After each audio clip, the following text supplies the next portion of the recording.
personally, I think there's a high likelihood that they get trounced in this game.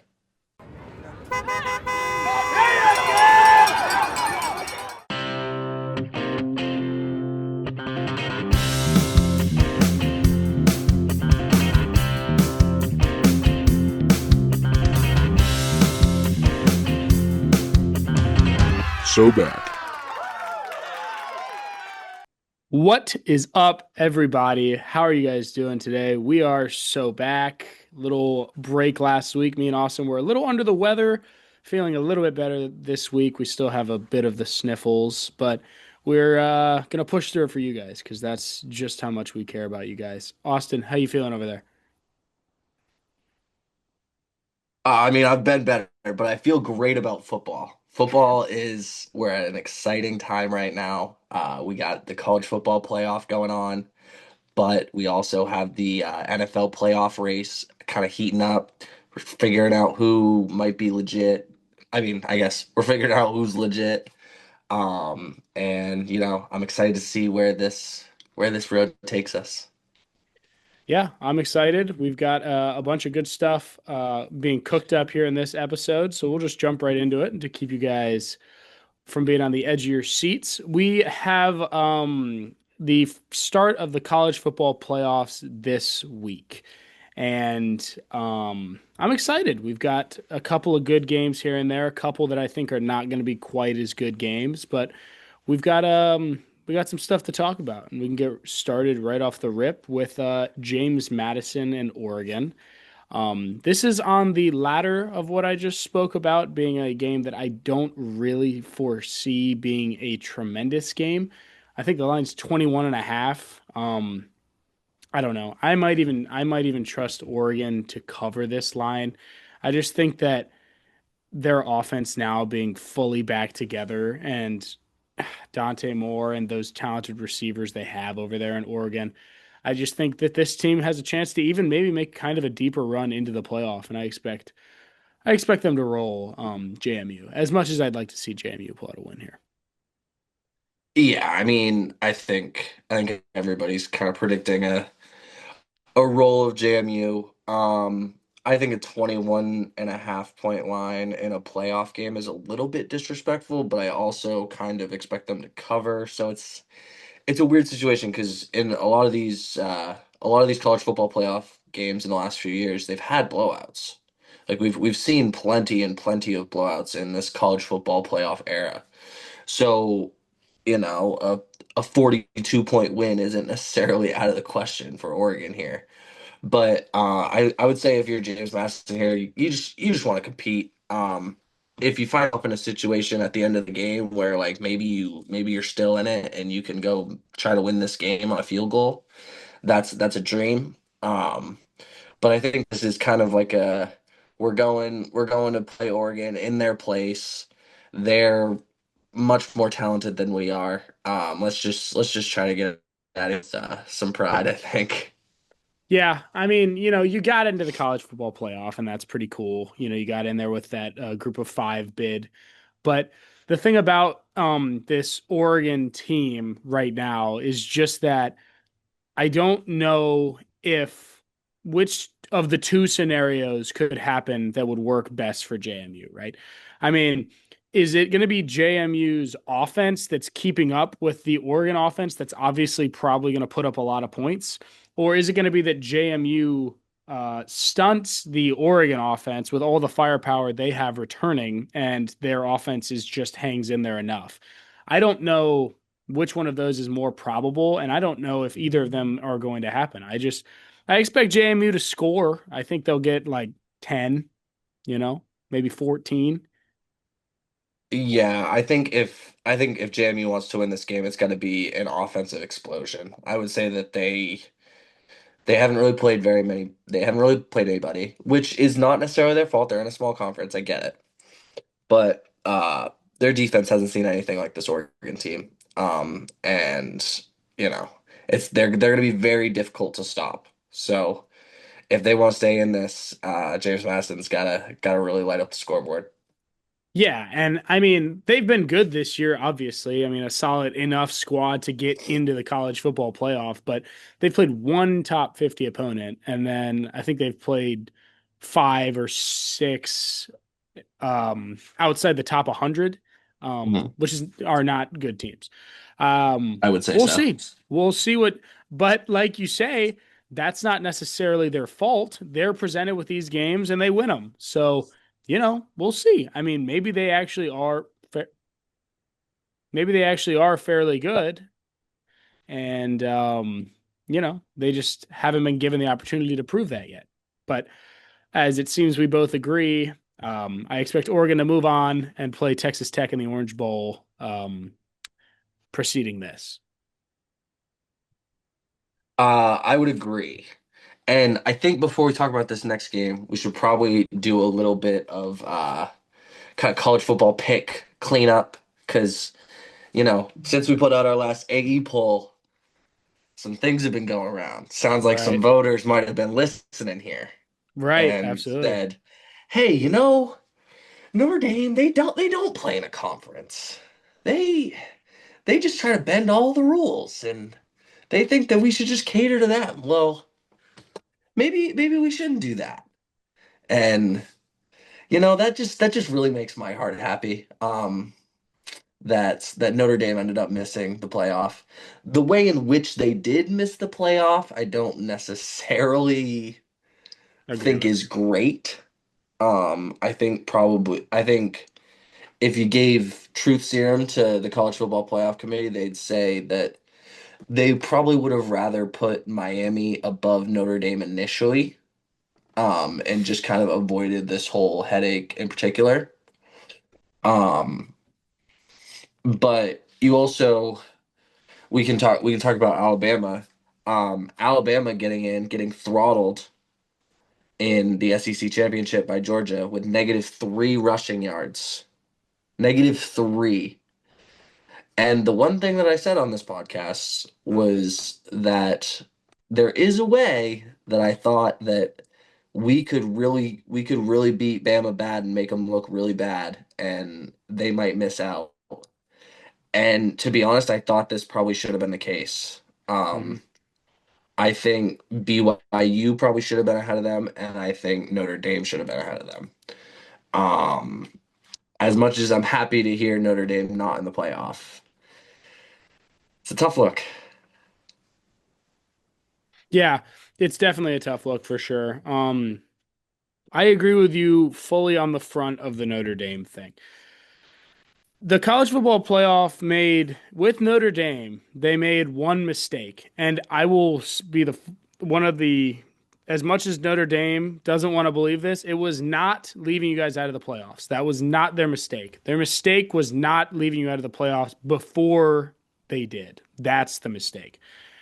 You guys lost the head to head to Miami. I know it was early in the season, and I know you've been beaten down on absolute nobody since then. I get it. I get that you've done it. But it just doesn't matter because you lost the head to head. That is the most important matchup there. When you have the same record and your strength of schedule is that similar, what matters is the head to head. And Miami won. You beat Miami there, you're in the college football playoff, but you didn't, and you lost one of your two games that mattered this year. In fact, you lost both of them because you lost to A&M too. And then you don't get to play in a conference championship game. So, you know, you're not going to go up because you can't win a conference. And I know that Miami didn't either, and that's the only mistake I would say they would make would be that they didn't do this earlier. That's their mistake there. And then on the topic of Alabama, I mean, let's rewind the clock here to 2 years ago. Georgia plays Alabama in the college football playoff. This is when it's still four teams. I get that. Georgia loses to Alabama. It's their only loss of the year. They are immediately knocked out of the college football playoff, and Bama goes in a very tight game. Georgia beats Bama, humiliates them on a national scale, like no team has done to Bama in the SEC championship before, and they don't move. I get it. The teams behind them didn't play conference championship games. I get it. You can't put Tulane and JMU above Bama, but you can put Notre Dame there. I mean, it's just if Notre Dame played in a conference championship game or in a conference period, they go in and Bama at least falls a little bit. I don't know. It's silly, silly to me. So for me, it's a little bit like umpires in baseball, right? If if you're gonna be a bad umpire, if you're gonna have a bad zone, you'd at least want it to be consistent if you're a Hmm. hitter or a pitcher. And this is where the college football playoff kind of comes into some hot water is they were inconsistent. They saw a BYU team get beat by Texas Tech, who beat them for the second time this year. They showed that they're better than them, but it wasn't like they really blew them out. Like it was, I mean, BYU competed. Is that true? I think I just I said mean, that. I'm I not really mean, that sure. it was a it started out close. I'll give you I that. I'll remember give you watching some of the game and it was close there for a minute. the the first half was fairly close, but it ended up being a bit of a rout. But I get what you're saying. It's if anything, I'll But give you Alabama got routed too. I So was gonna it's say, it's the, I'll it's give the you it same was the argument. same. It's the BYU goes same. down because they lose to Texas Tech, and Alabama loses to us, and they get the they get to stay, and then that creates a whole chain effect where you can't tell me that the college football playoff never envisioned a world in which Miami and Notre Dame, like there's no way that they never compared them. And if they did, I think they did a complete disservice to the whole system, right? Mhm. Like these teams are so close. You can see the chart where for the last, I don't know, 8 weeks, it was all the polls. And you can just see Notre Dame sticking right at their spot, and Alabama or not Alabama, sorry, Miami coming in and they're just lower, lower, lower, lower, and then they just beat them in a week where where neither team played a game. So it's the inconsistency part of it that I think is frustrating to me, and I think is frustrating to a lot of fans. Yeah, I actually I love the umpire analogy. That's a great analogy. And I mean, being that, Notre Dame was expecting to make the college football playoff because neither of them played. So you're thinking, why would they jump us now? Right. And then you get jumped by Miami.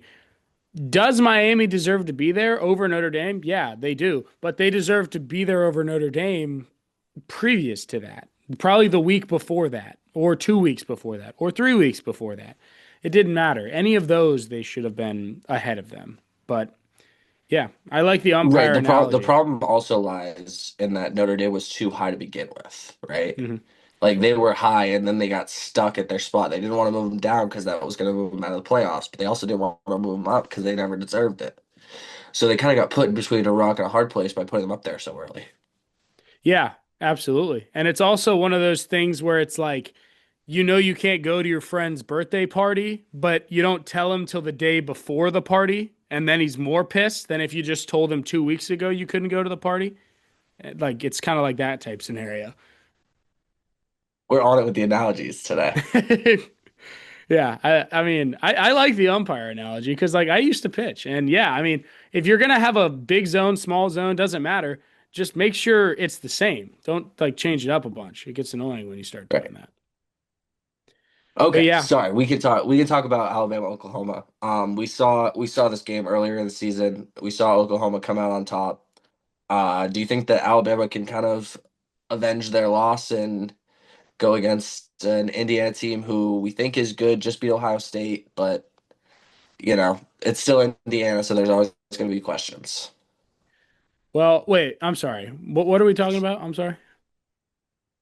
Alabama, Oklahoma. Sorry, Okay. that was a I long-winded entrance into that game. No, yeah, you're good. Yeah, I think I don't know. I think Oklahoma is I think they're a defense built to win games. I don't know if this team is built to win a championship right now, but they're definitely built to beat Alabama again. And I know it's hard to beat a good team twice, and it's probably even harder to beat a good team, three times, whatever. But I do think that Oklahoma is going to hold on and get this win here. I think Oklahoma is the stronger team, and with how Ty Simpson looked in the high pressure scenario of the SEC championship, he's just not quite ready for that stage yet.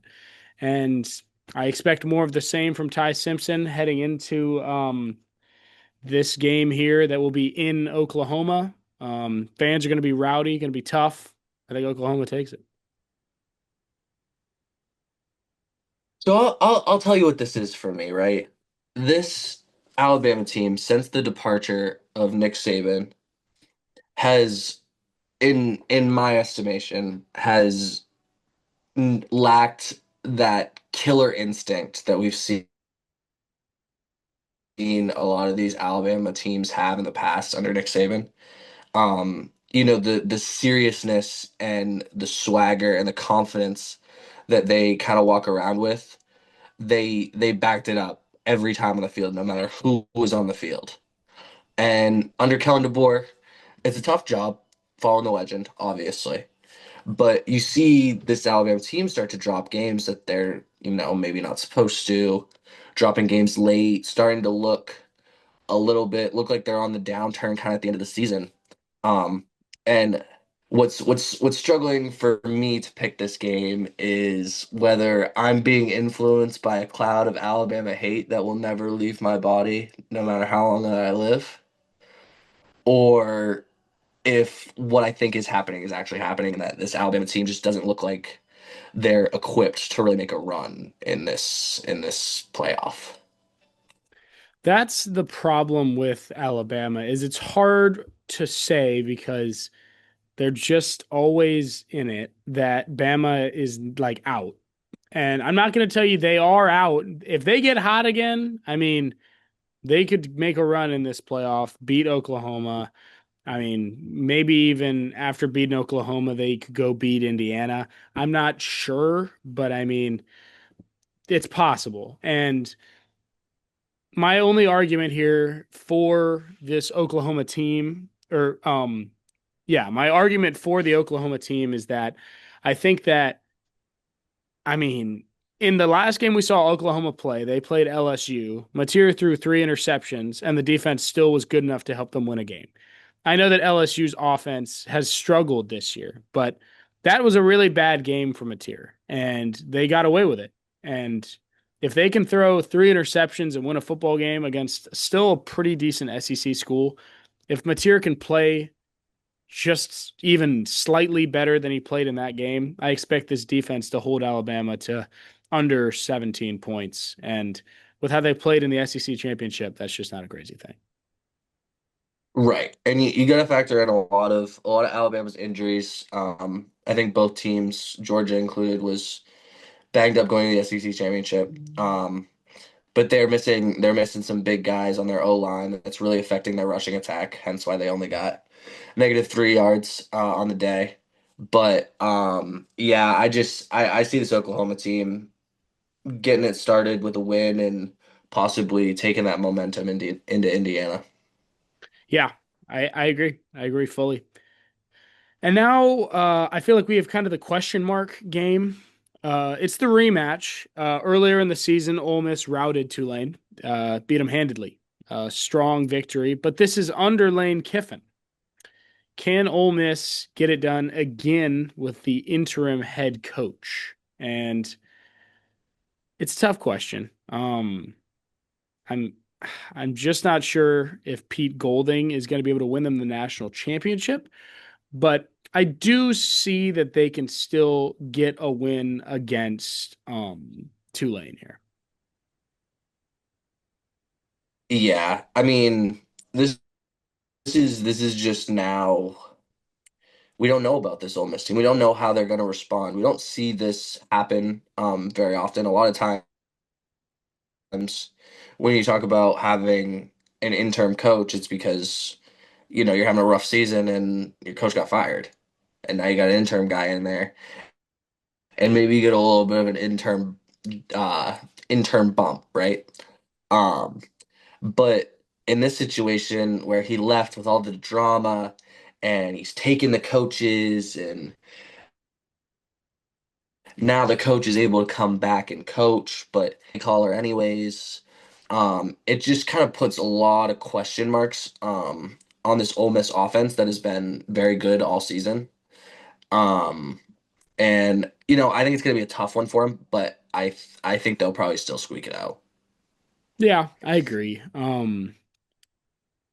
I just think that Tulane is not quite strong enough to hold with an SEC school and like just the strength of players that the SEC has, especially on the lines in the trenches, and then Trinidad Chambliss behind the center there, probably gonna be dotting up this secondary. Tulane is strong in games where they control and kind of disrupt the offense, and I just I don't think that if Tulane wanted to win this game, I don't think it'd be a controlled win. It would be like a wow, that was a miraculous thing that just happened right there. Right. I would say if they're gonna win, the game against Tulane is gonna be won on talent. These guys go out there and they are good at football. It's not going to be because Pete Golding called the best game of his life and he made a bunch of great coaching decisions that won them the game. I just don't foresee that happening. But in the next round, if you want to progress through this, you're going to have to win some games on some good coaching. We've seen it a lot of times with good timeouts, with kicking the field goal, with going for it on fourth, like those big decisions that these head coaches are prepared for. A lot of these seasoned head coaches is a OC until a week ago going to be able to do that. It's a big question mark, but I think they'll win this game. Yeah, I agree. And that's kind of the other thing, just the last thing I wanted to touch on with Tulane is that you obviously have Summerall over there. He's already, I mean, obviously, I'm sure he's got his head focused here on the college football playoff, but I mean, he's going to Florida next year. I'm sure that's in his mind. I mean, he's like kind of, between, he's in this um transitional phase to where he's having a more clean break with Tulane, whereas with Kiffin, we saw a pretty not so great break. So this is like two different sides of the same coin here. It's like a battle of two leaving head coaches, but one's already gone because they hate each other now. And this is kind of like a clean divorce. Like we just kind of drifted apart, where the other one's like, I cheated on you and I'm taking the kids. Right. Tulane's kind of like, let's hope, hey, maybe you can give us one last, Christmas gift before you leave, right? Um, for Ole Miss, it's like we need to save a season in which we played the best that we've ever played, but we still somehow lost our head coach. Right. So, Exactly. you know, But I'm with you. Likely going to be an Ole Miss win here, and that will lead to them playing the Dogs in the quarterfinals. Um, and finally, we have Miami and Texas A&M. I think this is the most interesting game on the slate. I mean, Oklahoma and Bama is good too, but I think this is an interesting one because I think I have a different pick than what most people are going to say about this game. oh, I think you're gonna pick Carson Beck, which I don't like. Um, but I see where your head's at. I think honestly, I think if Miami gets really pounded, we're gonna see a lot of people really, really complaining about this whole system. And whether we're gonna move to 16 here soon, like eventually it's gonna shake out. But the if I were on the committee, I wouldn't feel that my seat is overly cold. Um, like something's gonna have to happen. There's gonna be growing pains, but there's also gonna be people that suffer because of those growing pains, if you know what I mean. Like it's just kind of a casualty of war at that point. So I think if Miami really gets crushed, that's that's the committee just being really flat out wrong about it. And that's just it's gonna be a really bad look, I think. Yeah, I mean, it definitely could be if this game turned into a blowout. But actually, I mean, here's my pick specifically is that I know that you like. I'm not going to pick Miami to win the game because I don't think Miami is going to beat A&M. But I think that Miami is going to keep this game really, really close. The thing that could change that would be A&M's frustration with how they played against Texas that made them miss out on the SEC championship game. Versus Miami, who is now gifted a chance in the college football playoff. It's like playing for revenge versus playing for like to prove yourself. It's like two very different sides of the same coin battling at each other. And I expect this game to be close. Carson Beck's on a heater. Um, help me out. A&M QB Marcel Reed. Marcel Reed has been he's struggled against Texas. I expect him to have a bit of a bounce back. High scoring game here, but A&M pulls it out. Yeah, the thing that I fear for Miami in this situation is going into conference championship week. What you're thinking most likely is, yeah, we may get in if something crazy happens, but I think we're probably looking at a bowl, right? We're looking at some random bowl that we might even opt out from. Um, but if you're Texas A&M, you just lost to your biggest rival. You've had one of your best seasons since you had Johnny Manziel, and you're looking for revenge. That's all you're thinking about is revenge. I want to kick the shit out of whoever comes out on the football field next to us. Mhm. So to me, that seems like a recipe for disaster for Miami, and I think I personally, I think there's a high likelihood that they get trounced in this game. It's definitely possible. I mean, Miami has an offense that we have seen when they're firing on all cylinders can score 31 unanswered points and a half. And I mean, that was against maybe not as strong of a team there in South Carolina versus Miami, who's in the college football playoff. But we've seen that they can Yeah, fire on all when they're firing on all cylinders. That team is strong, a strong one. Um, I don't know. We'll see.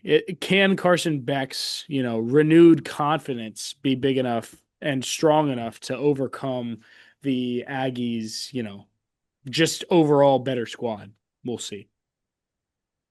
yeah. I like Texas A&M a lot in this game. Since we didn't get to talk about the Big Ten championship because they are both through, do we want to do a little bit of Big Ten championship slash Heisman talk? Sure. Yeah, we can talk about that. Obviously, oh, wow. Ohio Ooh. State.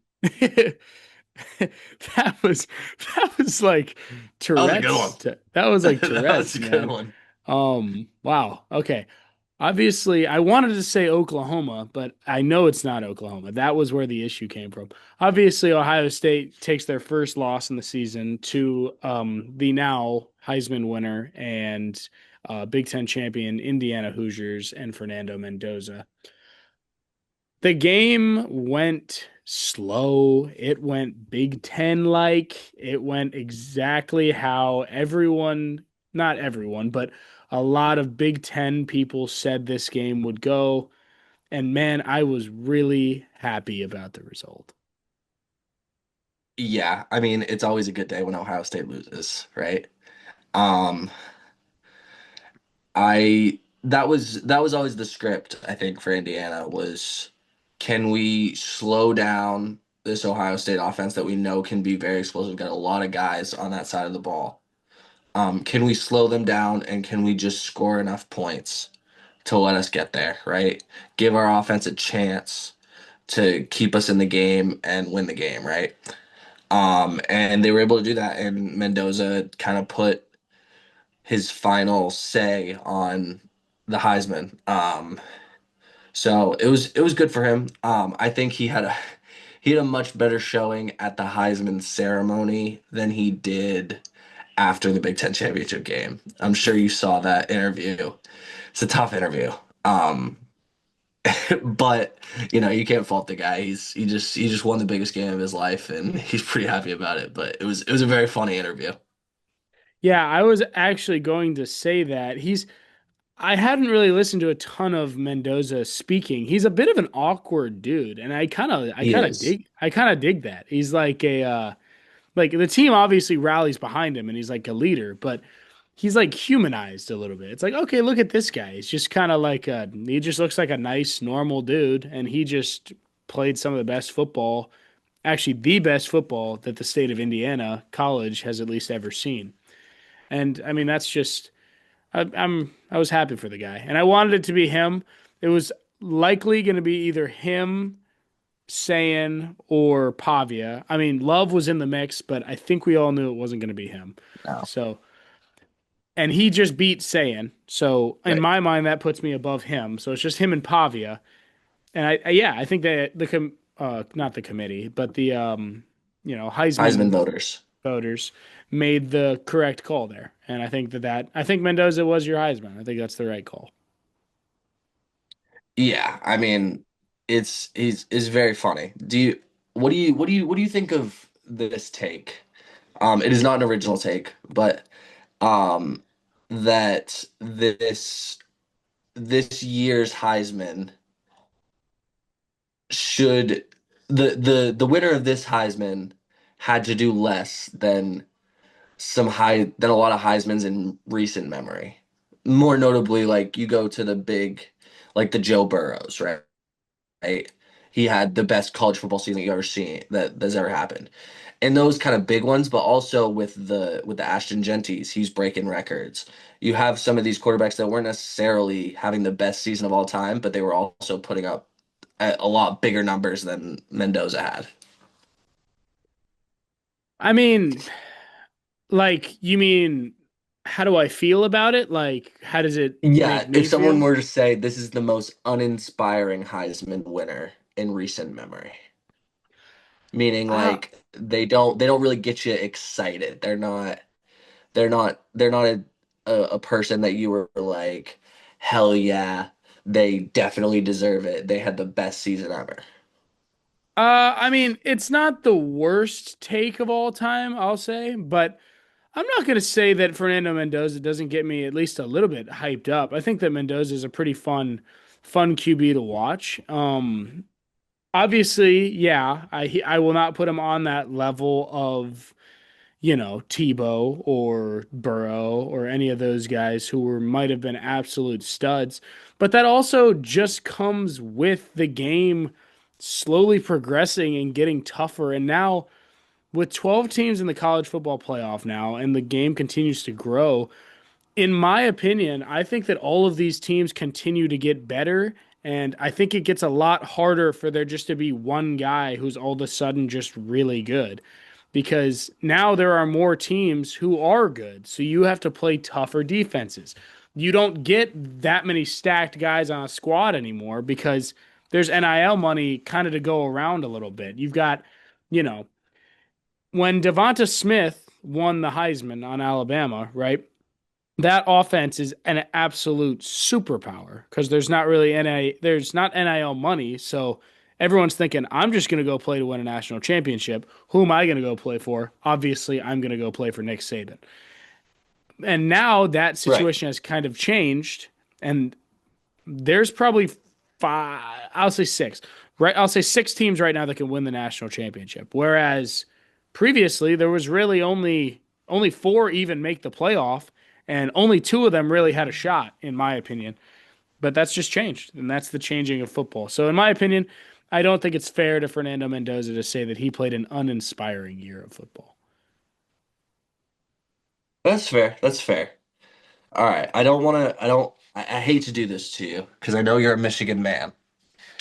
But we did have a very interesting weekend in the Michigan coaching world, in the Michigan GM world.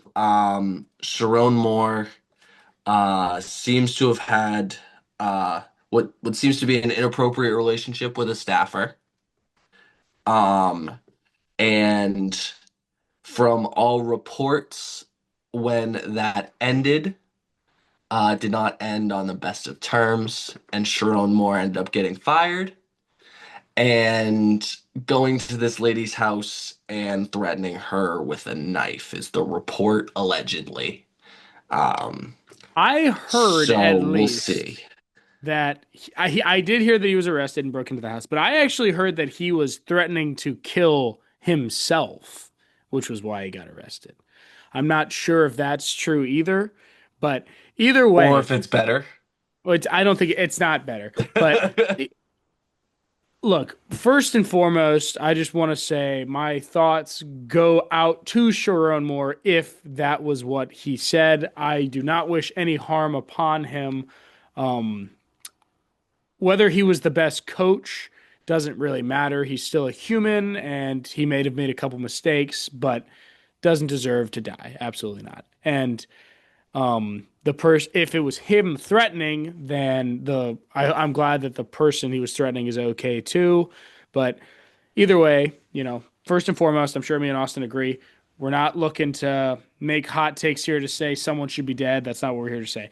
However, I will 100%. say Sharon Moore was not the answer for Michigan. So, am I happy that he's kind of not our coach anymore? Yeah, I am. I wish we had fired him just because he wasn't the right coach for us and not because of inappropriate relations. That's kind of a bad look from an outsider perspective here.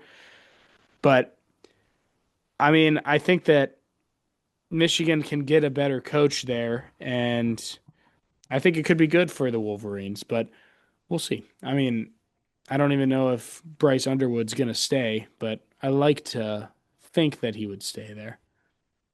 Right. So this is kind of it leads me to another question that I have for you, which is what does the University of Michigan and the athletic department, where do they move from here? Because this is two pretty big scandals in a short period of time, both connected to the same guy who you backed and kind of just trusted to be the fall guy if we're being real honest about it.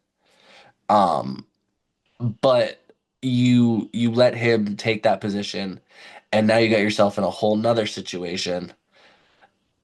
What do you do to kind of clean up the image, right? Make the Yeah. job a little bit more attractive to a good coach. Well, that's kind of the question right now for this Michigan Wolverine team is that, you know, the job itself without any of the luggage is an attractive job. It's a huge program, huge school with a ton of money. It's like, I mean, I could do another analogy, but I'll finish before I do my analogy. But there is baggage that comes with it, which is all of these scandals that have been happening. There's the cheating scandal, obviously, and now you've got this coaching scandal. He cheated on his wife, so it's another cheating scandal, just a completely different kind. A lot of cheating going on inside of Ann Arbor right now, and it's like looking for a girlfriend and there's one girl and you see her and she's like really attractive and then you start talking to her and she's cheated on her last three boyfriends. She is psycho. It's how do you clean that up? It's just who's willing to step into the Michigan job just for it being Michigan and not looking at all of this other stuff that's going on, which is so hard because now your job is not only to coach a huge program, but also to clean up the image in the program. You don't have to erase it, but at least clean it. And that's tough. Right. So I think, okay, if we're going, let's compound on this analogy here, right? So if you're taking somebody that you think is beautiful, but you got some problems, whatever. The person that would love them, right, is gonna be somebody that knows them, that knows that they have a good heart and that they have a good foundation there, right? Right. So you would think an ex-Michigan guy. You got to get Right. a Michigan man in there, You do, right? absolutely. Is Tom Brady a good head coach? Would he be a good That's head coach? that's the question. I've heard that rumor going around. He's young, he's still a young guy, but is he a good head? He's a good sportscaster. could he be a good head coach? He's got football knowledge. We know he does. He's got 7 Super Bowls. But then you come in at Deflate Gate, he's been in some trouble too. So But that's kind of the whole thing is that, look, you've already got your stuff. Just come and take us. He's already got his stuff going on. He doesn't care. He doesn't care that everyone thinks he's a cheater. He's got 7 Super Bowls. He doesn't give a shit. true. And I mean, that would be fun. That would be fun. And I've heard that rumor, but we'll see. Is That is would be there fun for Michigan. another is there another Michigan alum or former Michigan coach, anybody that you would like to see come back that's not Jim Harbaugh? I mean, obviously, if we're just throwing out names, there are Michigan guys who would be fun. Like Charles Woodson would be cool. I just don't So know if he would that be a that was a good. name that I was thinking about too. I don't know that he would necessarily make a good coach, but that was one of the first names that popped into my head. That would be cool too. I don't know, just off the dome, those are kind of the big like two pieces who I would think would be really fun to see there. But I don't know. That would be like if Georgia didn't hire Kirby Smart and then Georgia decided to hire, I don't know, Herschel Walker, and you're like, whoa, cool. He's our head coach now. Like, that's fun. But I mean, it's Might just not like, be getting you to where you want to go. I do understand that. yeah. And I mean, I don't know. I don't know where Michigan goes. You know, all I've been telling myself with all these cheating scandals is I'm not leaving Michigan's side, so don't take that when I say this. I mean, I've cheered for them my whole life, but I did graduate from the University of Georgia, so I always have the Bulldogs at least. And Always got the Bulldogs. our basketball team looks great. I know that's not what we're talking about, but we look great right now. Friggin' ranked, baby. Let's go. Dogs are hot. We're hot. You want to get into the NFL a little bit? Yeah, yeah, yeah. We can jump on in. All right. Um, okay. So the NFL. We haven't done NFL talk in a while. There's been a lot of games. We're not going to break down every game that's happened. But what I think we could do is do a little bit of playoff picture. We'll do a little bit of in memoriam for our dead teams, our teams that are eliminated. Um, I think we can start with the biggest, most hilarious elimination to start, and that is Patrick Mahomes, Travis Swift, Dude, whoo! eliminated. I didn't know if that was gonna be the Dirty Birds. I didn't know if you were gonna do me, man. I really No, I didn't. wouldn't do you like But that. I wouldn't do you like that. all right, yeah, that is a funny one. I agree. I mean, did you see that interview with Jones where he was sitting in the interview, Chris Jones, and he was sitting in the interview and he was like, we still got a fighting chance. And then he was like, wait, are we eliminated? And the reporter was like, yeah. And he was like, like he was so Oh, upset. He was so upset.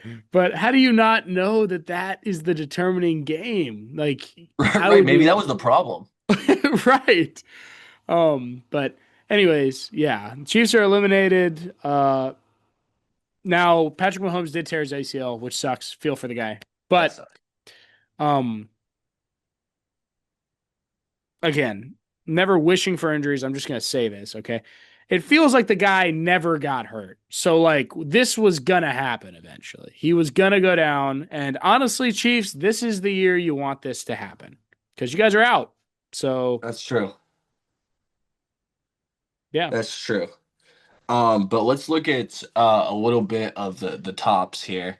So we got our division leaders in the AFC. We have the Denver Broncos and Bo Nix. And I was thinking about this. I was driving home the other day, and I was thinking about what I thought about Bo Nix 5 years ago. Played at Auburn, just wasn't really showing me the the star quarterback. He wasn't giving me the confidence that I want from my star quarterback, right? And even when he went to Oregon, I was still kind of on the train of Bo Nix sucks. He's not that good. How did Bo Nix become a really good NFL quarterback? What happened?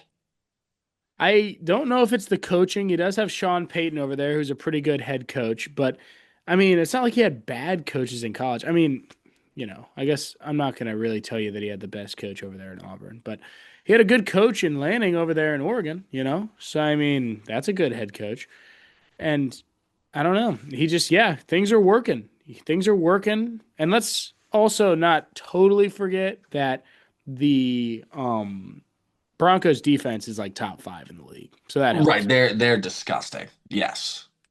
But yeah, I mean, he looks good. Broncos look solid. I mean, this Packers game was kind of a big tester. And they got it done. I mean, they will win every game by less than like 5 points. But it doesn't matter who they're playing. They're just going to win by 3. It doesn't matter who they're playing. Right.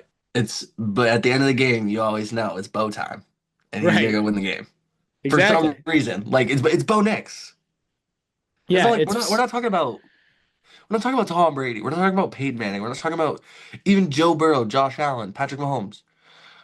We're talking about Bo Nix.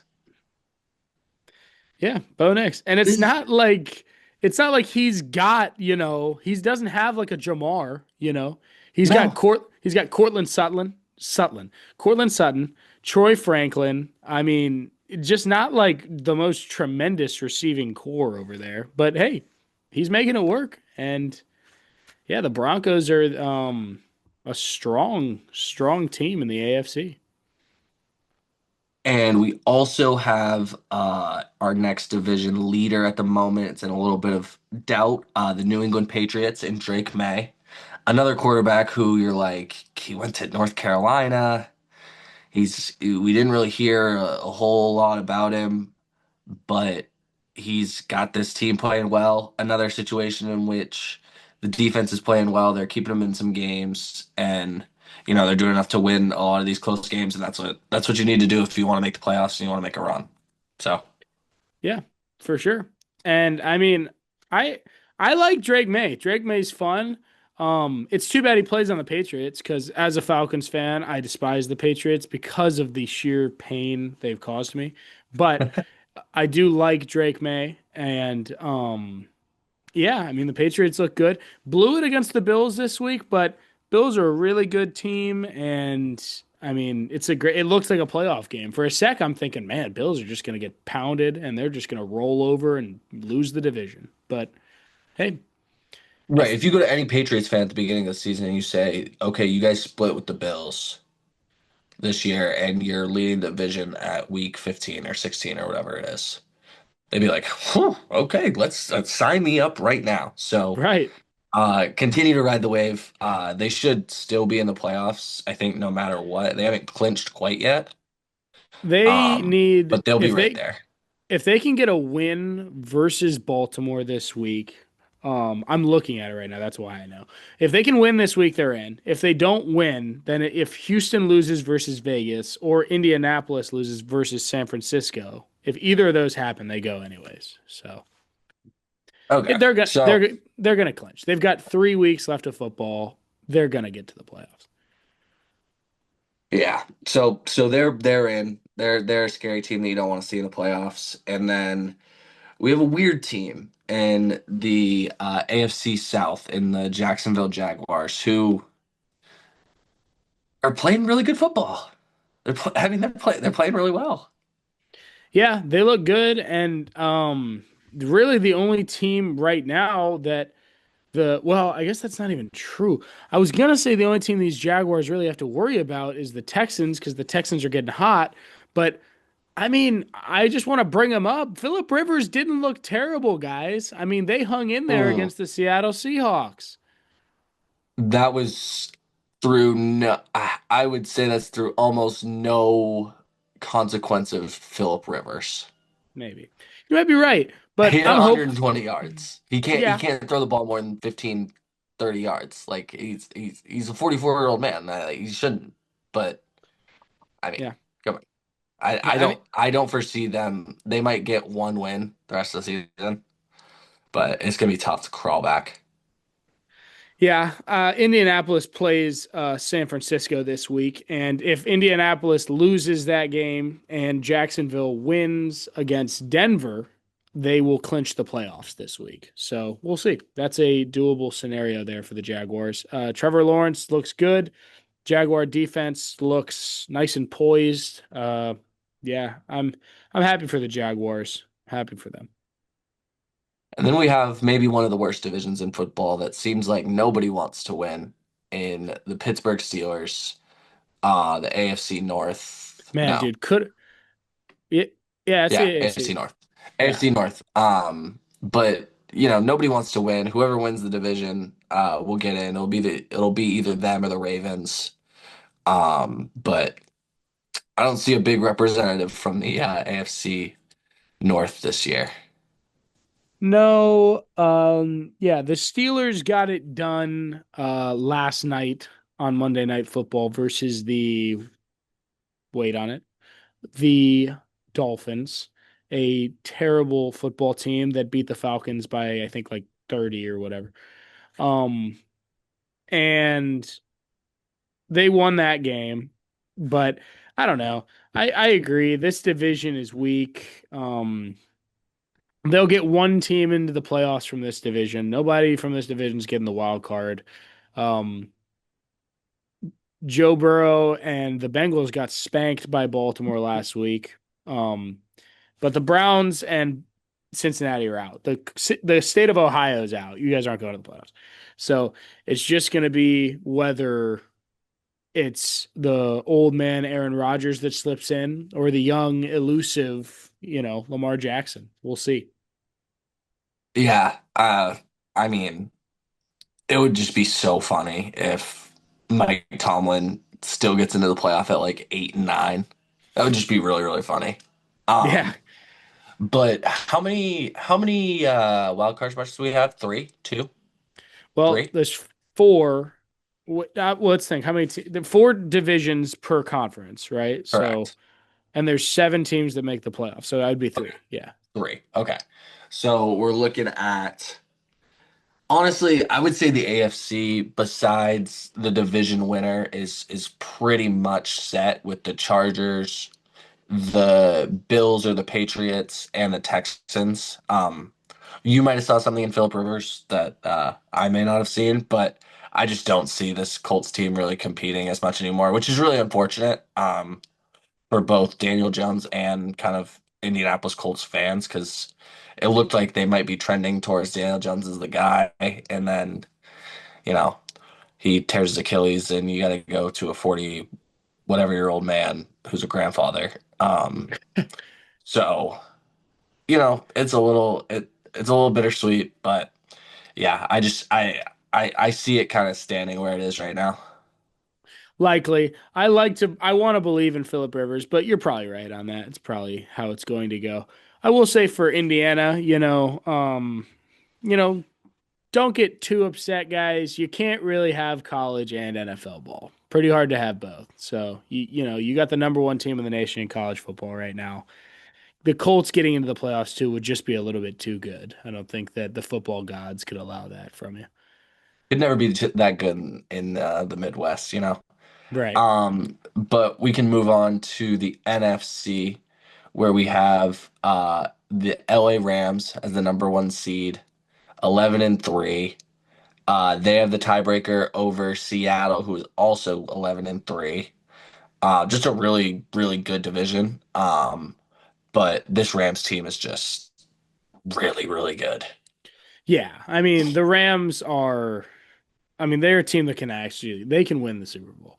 They can 100%. easily win the Super Bowl. Matthew Stafford's playing like he's 24 and he's over 35 years old. He's timeless. I love Matthew Stafford. Yeah, I mean, the one thing that we've seen with this Rams offense is the two-headed monster of Puka Nacua and Devonta Adams. Um, Early in the season, we saw Puka Nacua just going off, just really showing how good he is. And then teams started to be like, oh, we should probably focus on that guy. And they started putting two guys on him, and that leaves Devonta Smith with a little bit more breathing room. And then he goes out and catches 100 balls. And then we just do the cycle over and over again. Yeah. And this Rams team just looks like they are primed and ready to go win the Super Bowl. Yeah, I mean, geez, and then you've got Cooper Cup there too, and then you've Right. got the like you say, yeah, you got the two-headed monster at the running back with Kyron Williams and Blake Corum. It's everything looks strong on that entire squad there. Um, Even though their defense isn't the most tremendous in the league, I'm not saying they have a bad defense. It's just not like top five in the league. It doesn't matter because nobody can score as many points as these guys can. Yeah, it's a really good Rams team. Looking at this number two, if it's just so funny to look at and see the Chicago Bears, who in our lifetime have just only been bad, and they've only been bad for a long time. Right? Um, and to be 10-4 with a quarterback that you seem to really love and embrace in the city, um, it's a great time to be a Bears fan right now. Yeah, I'm really happy for the city of Cleveland. Chicago. Um, I think that Caleb Williams has kind of woken up a little bit. There's a couple of these throws he's making in these games where I'm like, uh-oh, that's dicey, and he fits it into that window. The interception against the Packers last week was kind of an ugly one on on a drive that could have been a game winner. I'm really stuttering today, guys. I'm really sorry. I'm nervous today. But on a drive that could have been a game winner, and he threw a pick, ended up losing to the Packers. But you know, you make mistakes. And then in his last game, he looked great. Bears looked great. They're now the two seed in the NFC. Um, I don't know if the Bears will hold on to that, but if they do, they would, currently at least, I believe the Packers are the seven seed. So we would get Bears Packers in the wild card round, which would be fun. That would be fun. And it's a Packers team that saw two really big injuries this past week in Micah Parsons and Christian Watson. So this is a vulnerable Packers team that the Bears still play again. I think they might actually play them twice. Well, Um, they played them oh last no, they week. just played them, right. So they play them one more time. And if they can win that, get a split with them, uh, move the team with, if you could finish off the year at what is it? How many games we got left? Three, two, We got three. three. So if you can even go 1-2 in that period with your win being against the Packers, I think you get in. I think Yeah. you win your division. Yeah, I would think so too, considering the Lions have just been on kind of a dry spell right now. Lions just don't look extremely tremendous. This is a solid division. I think if you put the Lions in the AFC North, they would run away with the division, but Oh, somehow 100%. the somehow the Bears are solid now this year. The Packers are always pretty solid. Lions are solid. Even the Vikings don't always go away. I mean, they just beat the Cowboys. They won the week before that handedly versus who they play? Raiders. They played somebody really bad, but they ran away with it. Nobody in that division is really too bad. So um, the fact that the Bears are leading in probably the second, in my opinion, second hardest division in NFL football is pretty impressive. Yeah, it's definitely been a good year. Um, what is your opinion on this Philadelphia Eagles team? Because I think there's a lot of frustration kind of around this team. A lot of Eagles fans that are not necessarily happy with the product that they're seeing, and they see it kind of as a repeat of when they had won the previous Super Bowl, and then kind of had a meh year. I believe they missed the playoffs, maybe, or they at least didn't win the division. Um, what do you make of this Eagles team? I mean, biasedly, I despise the Eagles. I don't like the city of Right. Philadelphia. I think that the fans are mean. I think that the people are mean. And I think that they're traitors and they're turning on their own team just like they always are meant to do. But from an unbiased perspective, um, the Eagles fans have a bit of a right to be upset with a team that has put a lot of money into a star-studded offense. For them to not be top 10 in points per game in the NFL is a bit disheartening, and it leaves fans questioning, what are we paying for? Um, And I think that comes down to a lot of play calling miscues from Nick Sirianni and the offensive coaching staff there.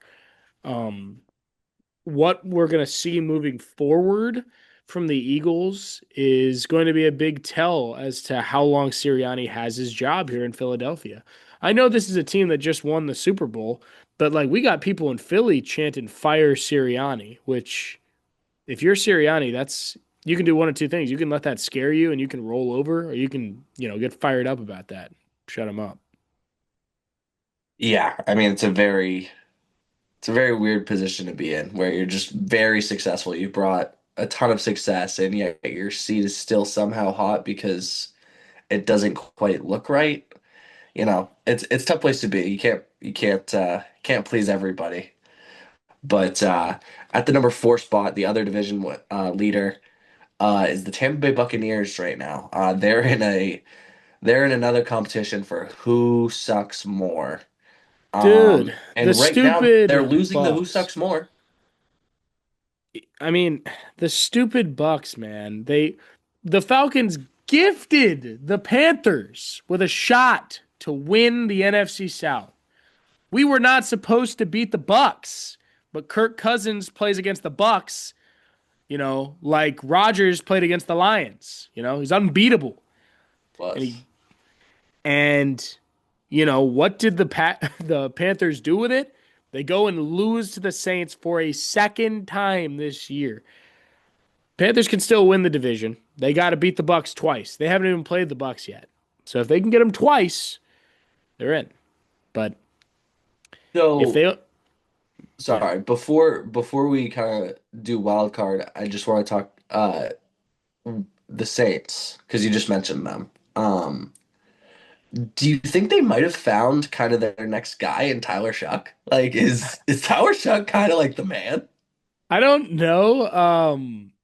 It's just like kind of depends. He's kind of hot and cold, but I feel like a lot of newer kind of quarterbacks who are into that starting role kind of are like that, where they're kind of streaky and then they finally put it all together. So we'll have to see next year if he can, put the pieces together. I like it. It's not. It's the outlook isn't all bad for Saints fans, I think. I mean, I hope you're not right. I hope they lose forever. But yeah, maybe, Correct. maybe, But maybe. that brings us to kind of the end of this the wild card picture in the NFC, where it's we got a lot of intrigue here.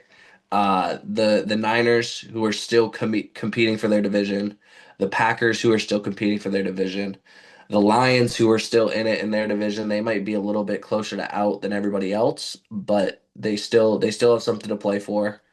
The Panthers could still beat the Bucks in their division. It is wide open, kind of in this NFC. How do you see it shaking out? Do you see Carolina beating the Bucks or like beating the Bucks for the division? Do you see Green Bay or Detroit maybe coming up and taking the Bears spot? What do you think? Well, um, as a football fan and an NFC South fan, a Falcons fan my whole life, and my girlfriend's a Panthers fan. So I watch these Panthers. I know this team. I know a lot about them. I can absolutely, with certainty, not tell you what's going to happen because I have no clue. This team is so unpredictable. They have beaten the Packers. They have swept the Falcons. They beat the Rams, but they've also lost to the Saints twice. That was And very they got sneaky of you to sneak the Falcons in the middle of those two teams, well, but here's why. Here's I was getting to why I was doing it. They look. I'm not comparing the Falcons to the Packers or the Rams, but what I'm saying is they beat the Falcons twice and lost to the Saints twice, and we beat the Saints by like 25. That's confusing. That gets confusing. It's when the Panthers are projected to win games that they don't seem to win.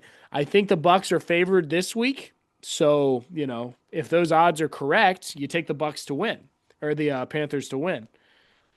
Right. Yeah, yeah. Take them what yeah, yeah, exactly. Take them when they're not favored. If they somehow get favored in a game, they're going to lose. Right. But if they're not favored, they're frisky.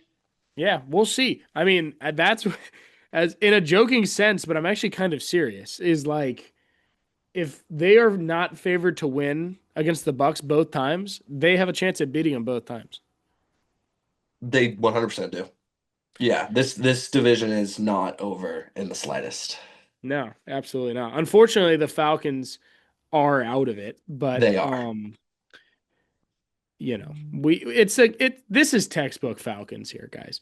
We will probably win every game. Well, no, we play the Rams. Every game but the Rams for the rest of the year. Yeah, I Just mean because we have It's the no, Arthur Blank takes textbook, man. yeah, it's, lose enough to where you're eliminated and then win out so the coach can keep his job. If Raheem Morris is still on this squad come next August, I am going to be so pissed.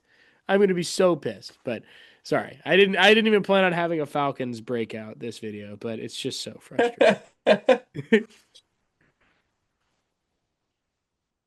uh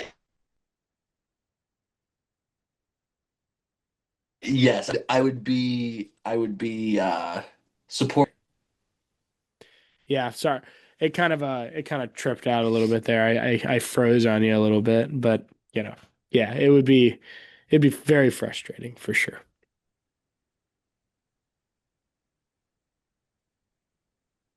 you want to do a little shit in the legit? I've been Yeah. jonesing for it. We haven't done it in so long. Yeah, I it's need been it. a minute. I actually don't even have one prepared, so I'm gonna have to cook something up. Do you want a college one, an NFL one, or do you want kind of a mixer?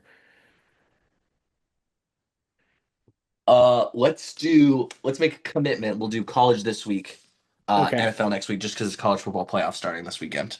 sure. All right. I'm gonna try to make it a little bit interesting here. So, Well, I'd hope so.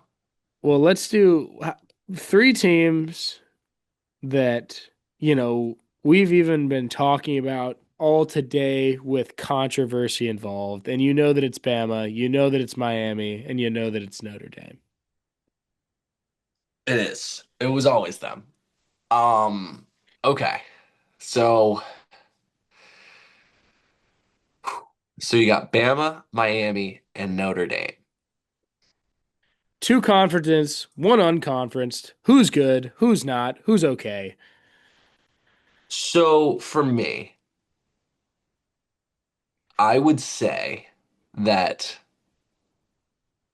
oh man, I don't want to call them any of those teams legit because I think they all are not that good. I agree. Um, I would say that out of all of them, I would go with the committee's picks just because of the head-to-head with Miami and Notre Dame. If that game didn't exist, I probably would lean Notre Dame over Miami just Mhm. because I just the history. It is still Notre Dame, and I haven't. I've watched Miami a few times, quite a few times this year, and they just haven't impressed me at all. So I would be more inclined to lean towards Notre Dame if Miami hadn't had the head-to-head. But I think I have to go. Alabama is legit. Ugh, that sentence sucked. I hated that. Uh, Miami is mid, kind of towards the shid side of that, and Notre Dame is shid. Always will Yeah, be. Fuck them.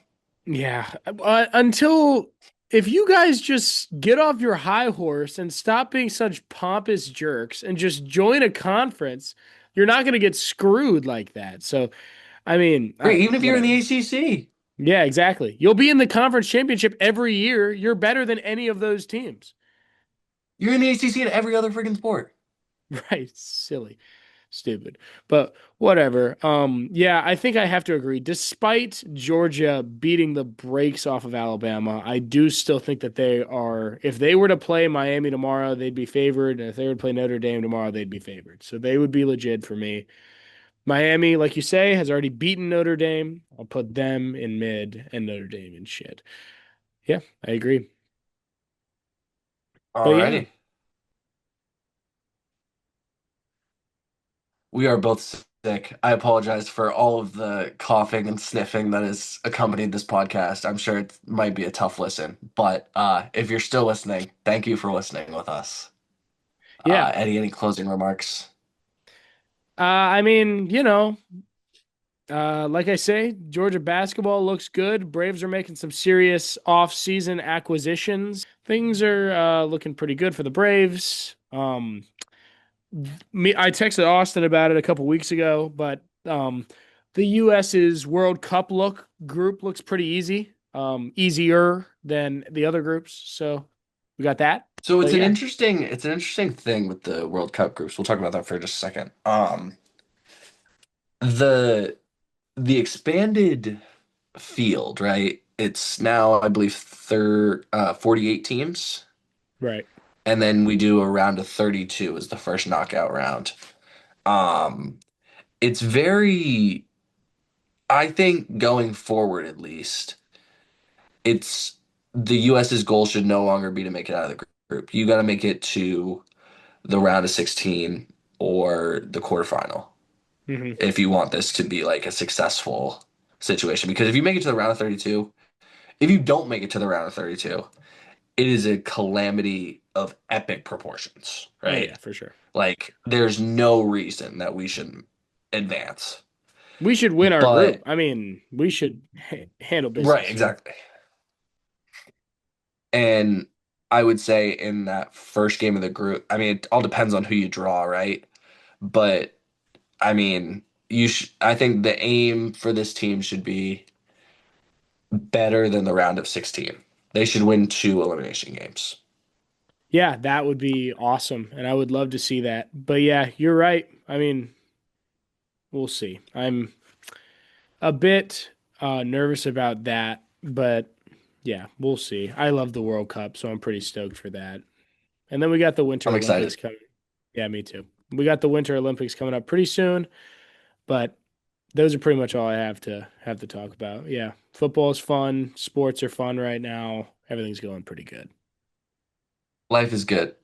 Yeah, it's all good right now. You got anything else? I'm good. Good. Alrighty. Well, thanks for tuning in with you. Sorry for the off week last week without announcement. We figured you wouldn't want to listen to us like this twice, so we helped you out a little bit. But thanks Exactly. for listening, and All right. we'll talk to you next week. Peace.